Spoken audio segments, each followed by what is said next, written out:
Mari kita bersatu di dalam doa. Ya Bapa, saat ini kami datang di hadapan-Mu untuk mendengarkan kebenaran firman-Mu. Seperti pujian yang baru saja kami naikkan Tuhan. Biarlah kami percaya terus-menerus di dalam iman dan pengharapan kepada Engkau.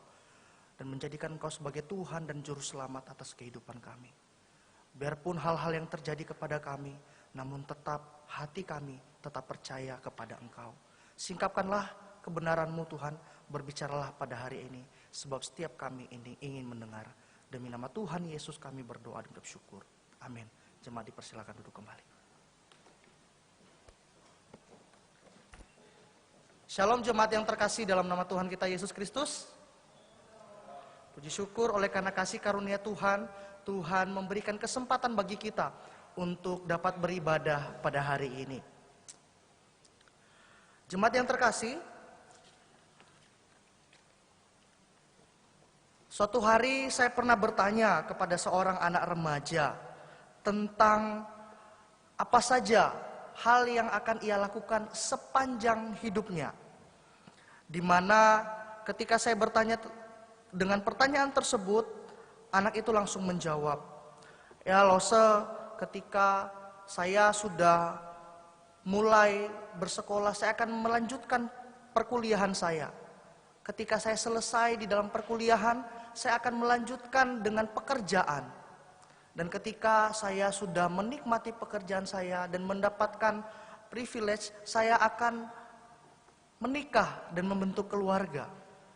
Lalu setelah saya menikah, membentuk keluarga, memiliki anak, dan akhirnya saya menikmati segala yang telah saya capai di dalam kehidupan saya." Lalu saya mengatakan, "Oke, anggaplah itu kamu sudah menikmati hidup. Namun apalagi yang mau kamu lakukan? Apa benar kita menikmati hidup lalu pergi dengan tenang? Atau apa benar seperti itu jalan kehidupan kita? Yakni lahir, hidup, bekerja, menikah, lalu pergi dengan tenang.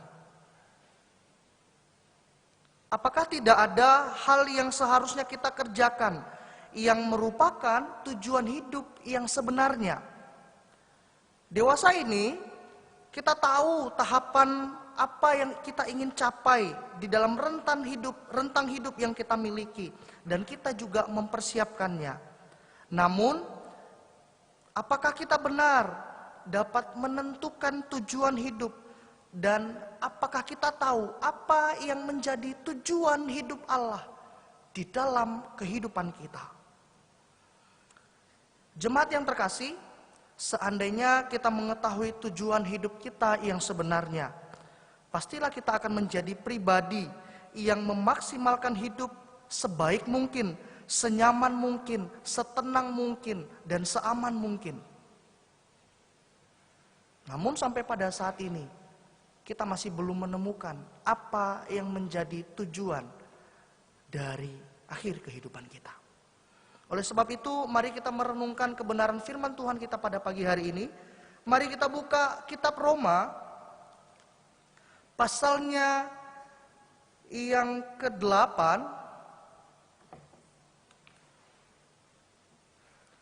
Roma pasal 8 ayatnya yang ke-28 sampai dengan ayatnya yang ke-30. Roma pasal 8 ayatnya yang ke-28 sampai dengan ayatnya yang ke-30. Saya akan membacakannya kepada jemaat sekalian. Kita tahu sekarang bahwa Allah turut bekerja dalam segala sesuatu untuk mendatangkan kebaikan bagi mereka yang mengasihi Dia, yaitu bagi mereka yang terpanggil sesuai dengan rencana Allah. Sebab semua orang yang dipilihnya dari semula, mereka juga yang ditentukannya dari semula untuk menjadi serupa dengan gambaran anaknya, supaya ia, anaknya itu, menjadi yang sulung di antara banyak saudara. Dan mereka yang ditentukannya dari semula, mereka itu juga yang dipanggilnya. Dan mereka yang dipanggilnya, mereka itu juga yang dibenarkannya. dan mereka yang dibenarkannya, mereka itu juga yang dimuliakannya. Minggu ini kita merenungkan salah satu tujuan kita diciptakan atau dibentuk, yakni menjadi serupa dengan Kristus. Di minggu-minggu sebelumnya kita belajar beberapa tujuan yang lain. Yang sebelumnya seperti kita melihat bahwa dirancang untuk menjadi kesukaan Tuhan. Dan minggu lalu kita dibentuk menjadi keluarga Allah. Nah, saat ini tema yang diberikan kepada kita adalah dibentuk menjadi serupa dengan Kristus. Jemaat yang terkasih, salah satu kejadian yang mungkin membuat saya berpikir kembali apa yang menjadi tujuan hidup saya adalah apa yang terjadi pada saat ini. Pandemi COVID-19. Tentunya kita tahu semua orang di belahan dunia manapun, di tempat manapun, di sudut manapun, di kota manapun, sangat ketakutan. Bahkan WHO ini menyebutkan bahwa ini merupakan wabah yang sangat mengerikan. Dan ini menyita lapisan semua orang, terutama juga setiap kita. Jemaat yang terkasih, baru kali ini saya melihat hanya karena satu wabah penyakit, semua orang takut bertemu satu dengan yang lain. Karena satu wabah penyakit, semua orang dianjurkan untuk menjauhi segala kerumunan. Semua orang dianjurkan untuk menghindar. Bahkan semua orang dianjurkan supaya tidak bersalaman tangan. Apa sebabnya? Karena penyakit ini bisa menyebar melalui sentuhan maupun juga udara yang ada di sekitar. Tetapi tentunya tidak melalui tatapan mata ya. Namun inilah yang merupakan kekhawatiran kita pada saat ini. Hanya satu wabah, semua orang dikacaukan, sistem terkacaukan, perekonomian terkacaukan, bahkan tatanan sosial kehidupan manusia menjadi berubah.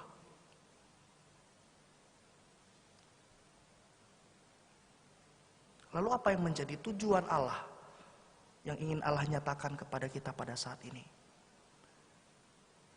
Jikalau memang COVID ini menghentikan setiap langkah dan setiap pergerakan kita. Jemaat yang terkasih, hal yang sama terjadi kepada jemaat Roma ribuan tahun yang lalu.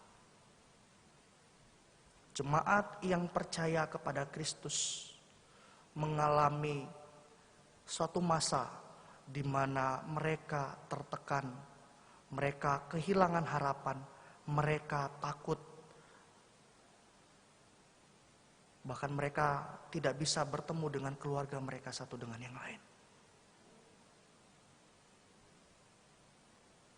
Oleh sebab itu, Paulus mengirimkan surat pengembalaan kepada mereka untuk menguatkan dan memberikan harapan kepada jemaat yang ada di Roma.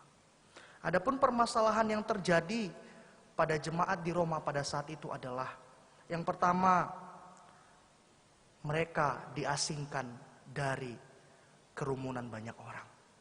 Mereka ditolak oleh orang banyak karena dianggap mereka tidak percaya kepada kaisar.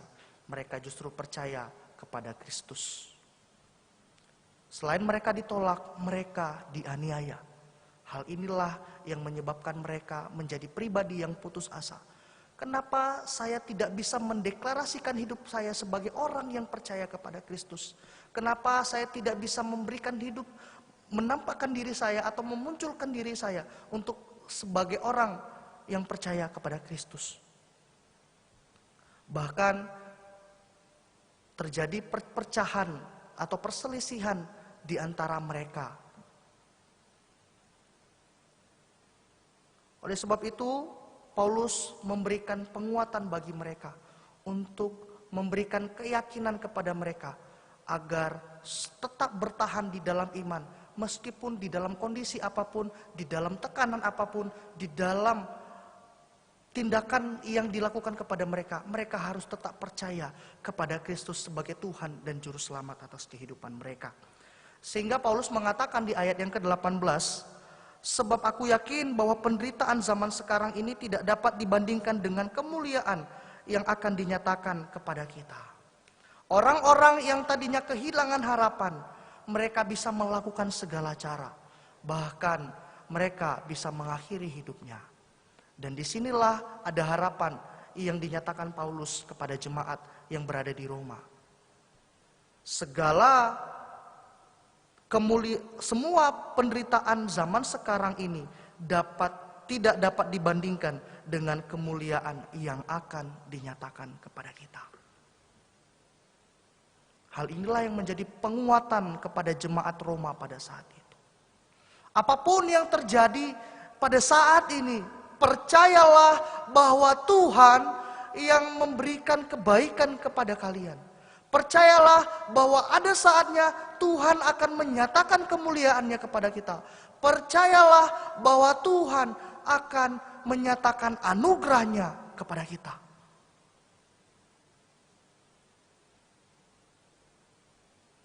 Paulus yakin bahwa setiap jemaat yang mengalami penderitaan pasti hidupnya dilemahkan. Keputusasaan hadir dalam hidupnya. Oleh sebab itu dia datang untuk menguatkan. Sama halnya dengan apa yang terjadi pada saat ini. Di berbagai belahan dunia, bahkan di Indonesia. Ketika COVID dinyatakan ada di Indonesia, semua orang panik. Semua orang mencari segala cara untuk terlepas dari wabah ini. Semua orang mencoba apa yang bisa saya lakukan supaya saya bisa dapat bertahan hidup. Ada yang melakukan panic buying dengan membeli bahan makanan, dengan menyetok bahan makanan di rumahnya.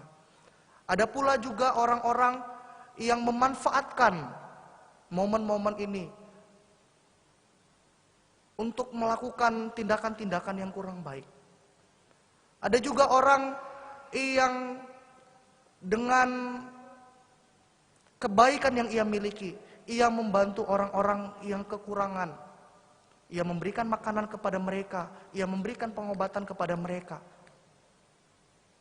Lalu bagaimana kita sebagai orang percaya yang dikatakan memiliki tujuan untuk serupa dengan Kristus?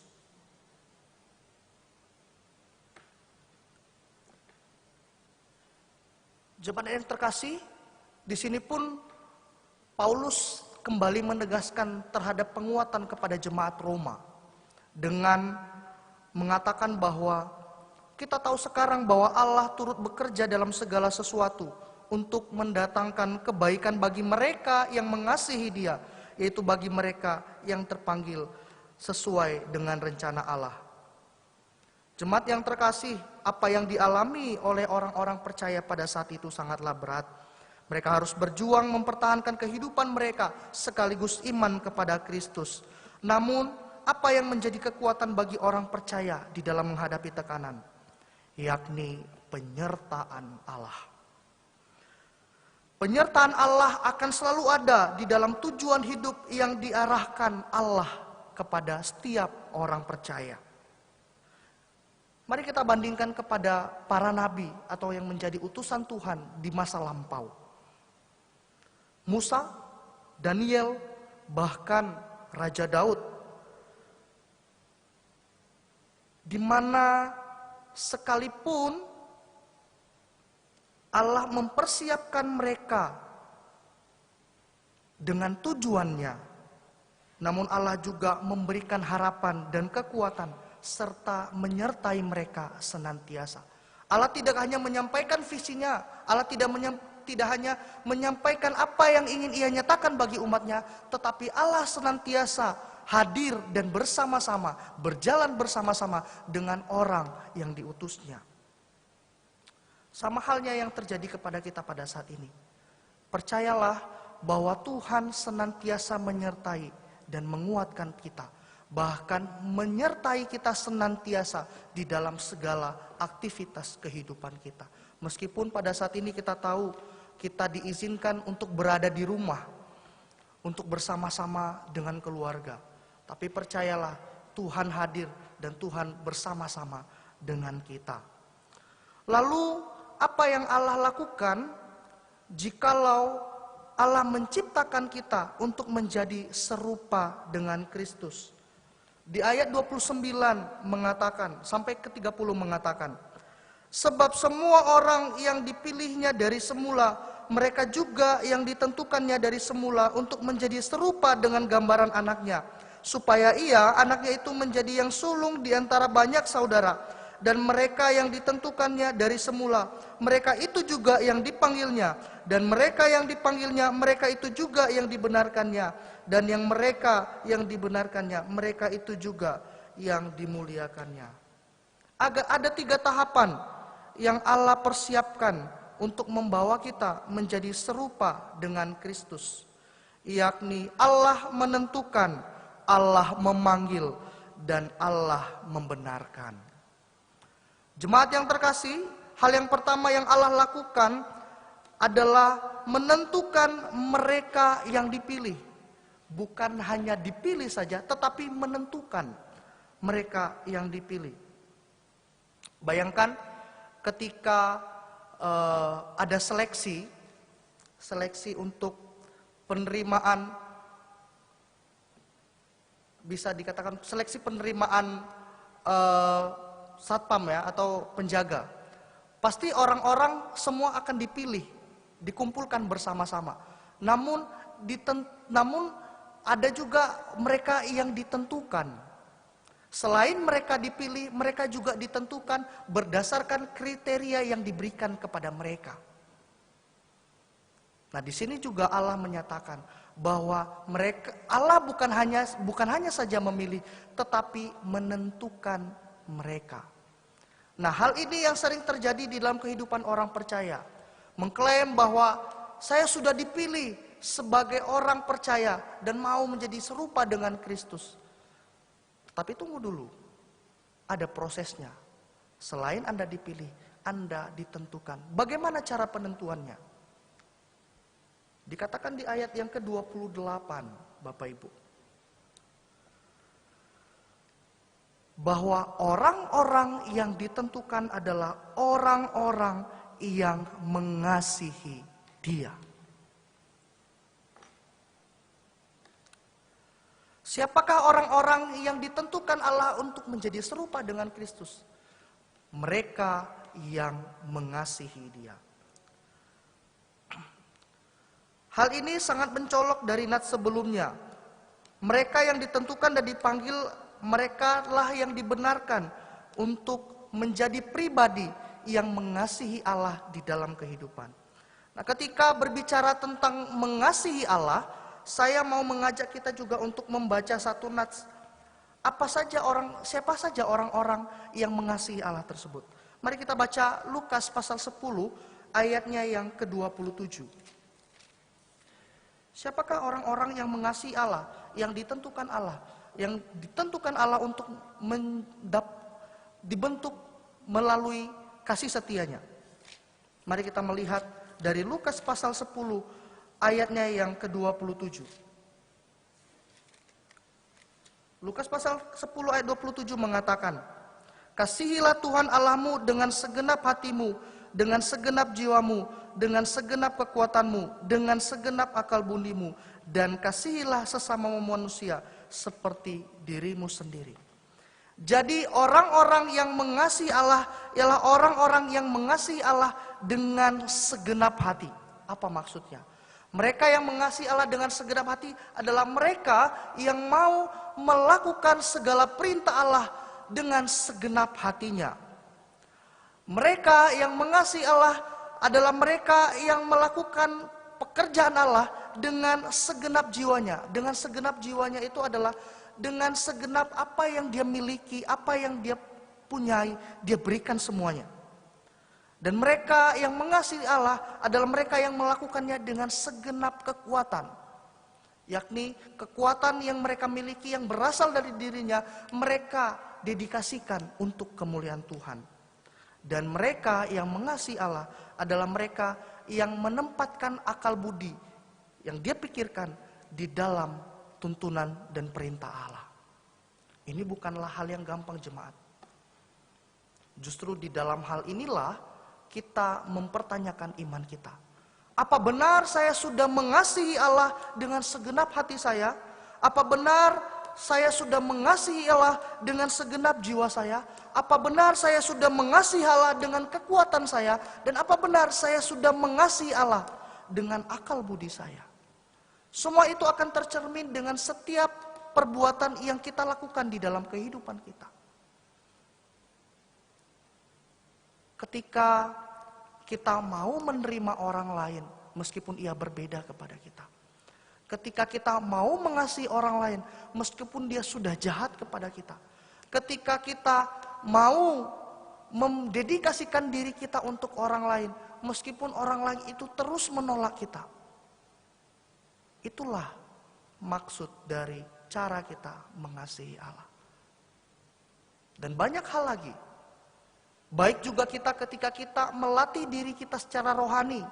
Kita dipimpin untuk mau ikut seminar-seminar yang membawa kita semakin dibentuk secara rohani.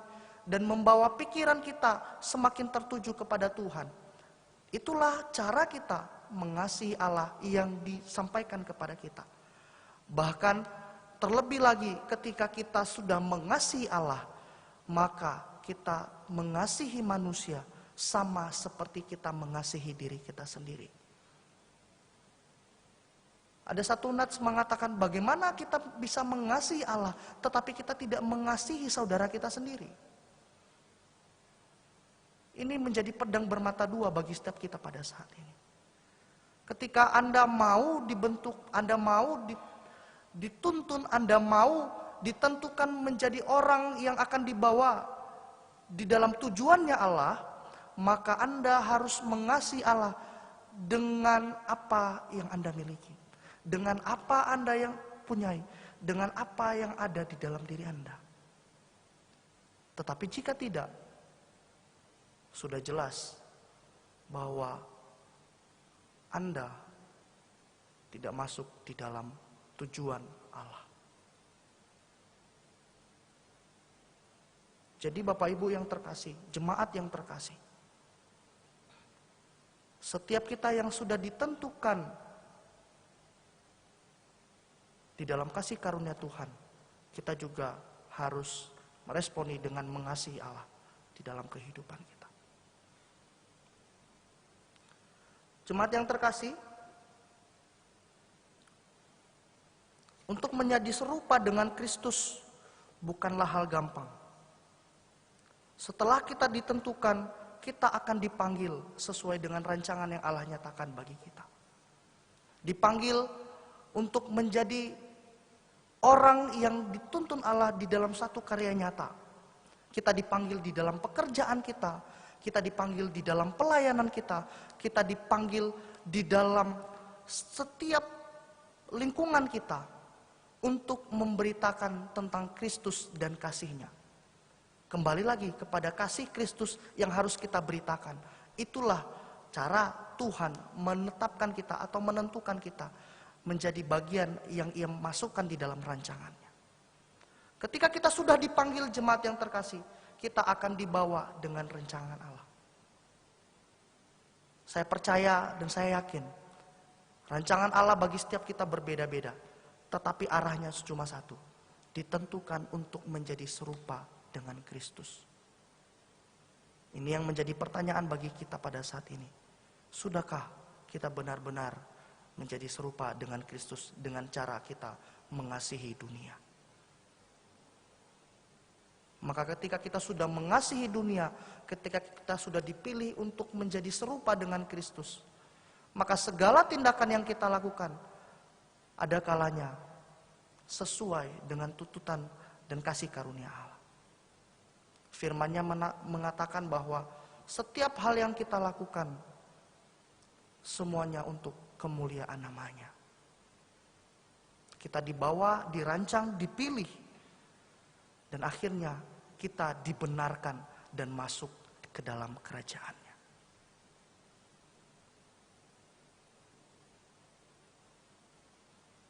Sudahkah kita menggambarkan Kristus di dalam saat-saat seperti ini?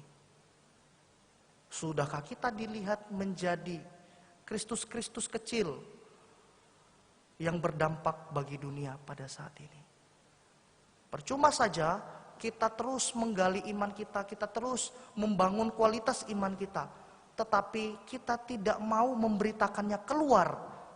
Kita tidak mau menunjukkan diri kita kepada dunia bahwa saya adalah pengikut Kristus.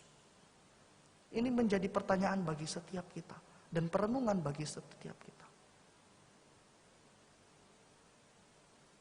Memang menjadi pengikut Kristus membutuhkan proses yang sangat panjang, bahkan di seluruh kehidupan kita, di mana setiap hari firman itu terus masuk di dalam pikiran kita, hati kita, sebagai perenungan kita, agar apa yang kita lakukan hari lepas hari berkenan di hadapannya. Tetapi dengan cara itulah Tuhan mengajarkan kita, Tuhan membentuk kita untuk masuk ke dalam tujuannya, menjadi serupa dengan Kristus. Bapak Ibu yang terkasih dalam nama Tuhan kita Yesus Kristus. Ketika kita dipimpin dan dibawa, pastilah ada penolakan di dalam diri kita. Karena ketika kita dipimpin oleh Kristus, kita harus berubah dan berbeda dengan dunia. Maka ada hal-hal yang mungkin menjadi kebiasaan kita, atau ada hal-hal yang mungkin sering sekali menjadi kebiasaan kita di dalam kehidupan sehari-hari, yang ketika kita masuk dipimpin oleh Allah, harus kita tanggalkan, harus kita buang, harus kita jauhi. Tetapi itulah proses yang harus kita alami sebagai orang-orang percaya. Supaya kita dimurnikan menjadi serupa dengan Kristus. Kelak kita akan bersama-sama dengan Kristus. Namun saat ini adalah pertandingan kita.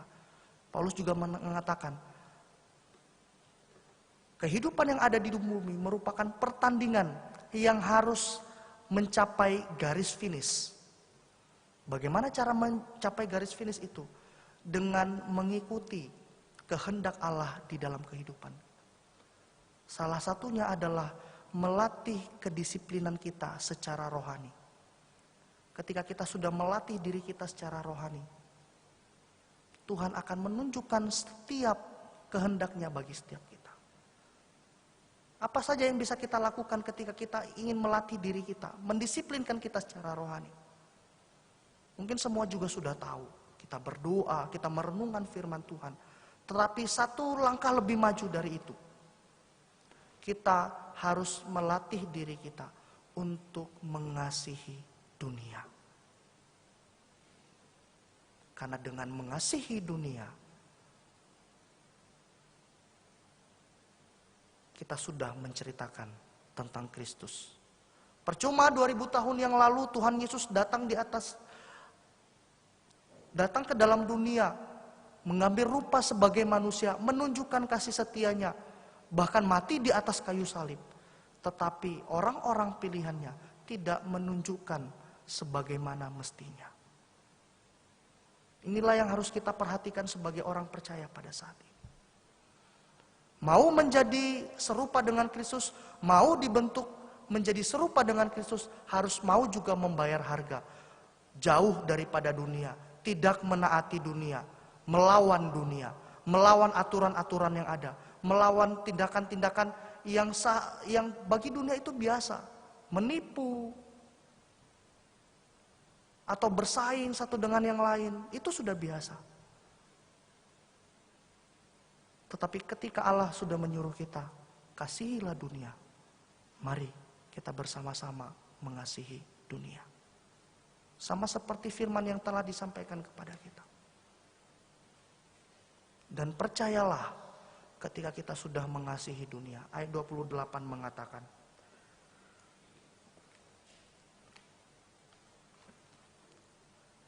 Sebab kita tahu sekarang bahwa Allah turut bekerja dalam segala sesuatu untuk mendatangkan kebaikan bagi yang mengasihi Dia. Jemaat yang terkasih, jangan takut memberitakan Kristus. Jangan takut berbeda dengan dunia. Jangan takut bila mana hari ini mereka mendapati kita menjadi orang-orang yang tidak suka hal-hal yang bertentangan dengan dunia. Karena justru disitulah Allah menyatakan kuasanya dan bekerja bagi setiap kita. Allah senantiasa mengasihi kita dan menyayangi kita serta berjalan bersama dengan kita. Jemaat yang terkasih, salah seorang hamba Tuhan mengatakan, saya mengutip perkataan seorang hamba Tuhan. Jikalau seorang semakin rohani di dalam imannya, maka ia tahu bagaimana cara menghargai kehidupan secara manusiawi. Jikalau seseorang semakin rohani di dalam imannya, maka ia tahu bagaimana cara menghargai kehidupan secara manusiawi.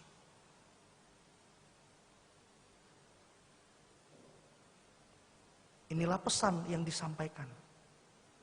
Ketika kita menjadi pribadi yang semakin rohani, seharusnya kehidupan kita yang manusiawi, kita bisa menghargai semuanya dan mengasihi semuanya, serta menerima semuanya yang ada dalam diri kita. Bahkan bagi orang lain. Kita tahu bagaimana semestinya berlaku sebagai manusia yang beradab. Tetapi itu bukan karena menjadi kewajiban kita sebagai manusia yang beradab, tetapi karena pertumbuhan rohani kita. Pertumbuhan iman kita di dalam Kristus. Dan pertumbuhan pengenalan kita akan Allah. Yang dimana Allah mengutus kita untuk mengasihi dunia. Jemaat yang terkasih, ada banyak yang dipilih namun tidak ditentukan, dipanggil ataupun bahkan dibenarkan untuk menjadi tujuan Allah. Mari kita pertanyakan, jangan-jangan itu pun terjadi bagi setiap kita pada saat ini. Kita merasa bahwa kita dipanggil untuk menjadi serupa dengan Kristus. Namun kenyataannya di dalam kehidupan kita tidak ditentukan, dipanggil, bahkan dibenarkan. Karena perbuatan yang kita lakukan. Bila ini menjadi pertanyaan penting bagi setiap kita. Sudahkah saya benar-benar melakukan apa yang sudah Tuhan perintahkan, yang menjadi tujuan Allah atas kehidupan saya? Atau justru saya semakin nyaman di dalam zona nyaman saya, semakin nyaman di dalam kehidupan saya, semakin nyaman dengan dunia yang fana ini, sampai-sampai tidak terasa kita dipanggil oleh Tuhan. Bila ini menjadi pertanyaan bagi setiap kita. Jemaat yang terkasih, apa yang bisa kita lakukan di tengah-tengah kondisi pada saat ini? Banyak orang mungkin di dalam sosial media menyebarkan berita-berita yang mungkin hoax. Ataupun banyak orang yang menyebarkan berita-berita bagaimana cara menangani COVID-19 ini. Apa peran penting kita sebagai orang percaya di tengah-tengah kondisi pada saat ini? Yang pertama, saya mengajak setiap kita, mari kita berdoa bersama-sama. Kita berdoa untuk dunia, kiranya Tuhan melawat dunia dan mengasihi dunia serta mengampuni setiap kesalahan yang sudah terjadi. Bahkan Tuhan mengirim anak-anaknya untuk melakukan tujuannya, tujuan untuk mengasihi dunia. Kemudian marilah kita juga menjadi pribadi yang memiliki kebijaksanaan yang baik di dalam memposting setiap apapun berkaitan dengan COVID-19 ini. Supaya kita juga menjadi pribadi yang memberikan pengharapan kepada orang-orang banyak, bukan memberikan ketakutan bagi orang banyak, bukan menebarkan teror bagi orang banyak, tetapi kita memberikan harapan bahwa kasih Tuhan akan melawat umatnya. Biarlah perenungan kita pada siang hari ini menjadi penguatan bagi kita. Biarlah kita juga menjadi serupa dengan Kristus. Ingatlah, semakin kita menjadi pribadi yang rohani, maka kita juga semakin menjadi pribadi yang manusiawi. Mari kita berdoa.